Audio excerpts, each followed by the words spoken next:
Le projet Decide vient à la suite d'une série de projets et d'actions menées entre Handicap International au Maghreb avec des organisations de personnes handicapées du Maroc, de l'Algérie et de la Tunisie. Le travail sur la question des droits des personnes handicapées a démarré au niveau de la région en concertation, on va dire, avec ces 3 pays depuis 2010. Et donc le projet Decide est une suite logique au projet précédent, donc le projet LEAD, qui a été mené entre Handicap International, Maghreb, le collectif pour la promotion des droits des personnes handicapées au Maroc, la Fédération algérienne des personnes handicapées et l'Organisation tunisienne de défense des droits des personnes handicapées. Et donc ces 3 partenaires ont continué leur travail suite au LEAD sur le projet Decide. Le projet Decide vient en fait dans un contexte où toute la région a connu de changements profonds. Je donnerai juste la date de 2011 avec des manifestations qui ont impliqué des réformes au niveau constitutionnel et qui aspirent en fait à tous les États à plus de changements et à plus de participation des citoyens. Et parmi ces citoyens, il y a les personnes en situation de handicap. أنا كشخص ذوي إعاقة لقيت تغيير كبير خاصة بعد الثورة التونسية 2011 وبعد أن تعرفنا أنه فما حقوق تساعد على إدماج الأشخاص ذوي الإعاقة على المساواة وعدم التمييز وإعطاء الكرامة. Ce projet vise à faciliter le dialogue entre les différents acteurs, les organisations de personnes handicapées, les organisations de la société civile et les autorités pour le développement, le suivi et la mise en œuvre de politiques publiques inclusives qui respectent les droits des personnes handicapées. Pour atteindre cet objectif, le projet Decide a été construit autour de 3 résultats attendus. Le premier résultat concerne la consolidation et le renforcement de capacité des organisations de personnes handicapées du Maghreb. Le deuxième résultat vise plus la création de dispositifs de concertation entre les différents acteurs, donc, et de renforcer le dialogue entre ces différents acteurs. Le troisième résultat attendu vise plus les échanges entre les organisations du Maghreb, mais également entre les organisations du Maghreb et celles du Moyen-Orient.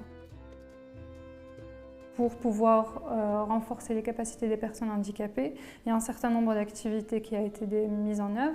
La mise en œuvre d'un mapping des organisations de personnes handicapées dans la région. Ce mapping a touché 4 pays, donc l'Algérie, le Maroc, la Tunisie et la Mauritanie. Vise à faire une analyse du mouvement du handicap dans ces pays et à élaborer une cartographie qui permette d'avoir les différentes organisations de personnes handicapées. Elles travaillent dans le plaidoyer, dans la prestation de services et face aux différents types de handicap pour ces associations, pour qu'elles puissent se faire connaître et pour faciliter les échanges entre elles.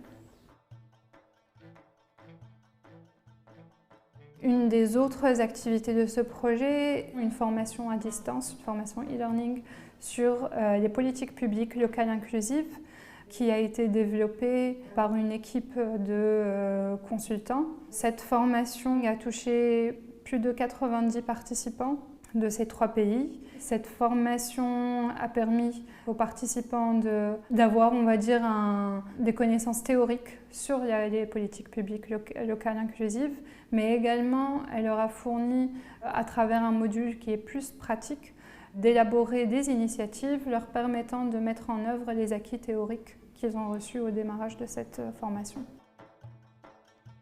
Parmi les activités phares de ce projet, c'est une recherche sur la qualité de vie des personnes handicapées de la région. Cette recherche a été faite selon la méthodologie d'IRPI. Cette méthodologie de recherche, ce qu'elle a comme spécifique, on va dire, c'est qu'elle exige la participation des personnes handicapées à toutes les étapes de la recherche. Le but de cette recherche, c'est connaître les barrières que les personnes handicapées trouvent dans l'accès à la protection sociale, comprendre leur vécu et tout ça dans une perspective de droits humains. Avec ces résultats, on espère surtout que ce soit possible de développer un plaidoyer qui est basé sur des évidences.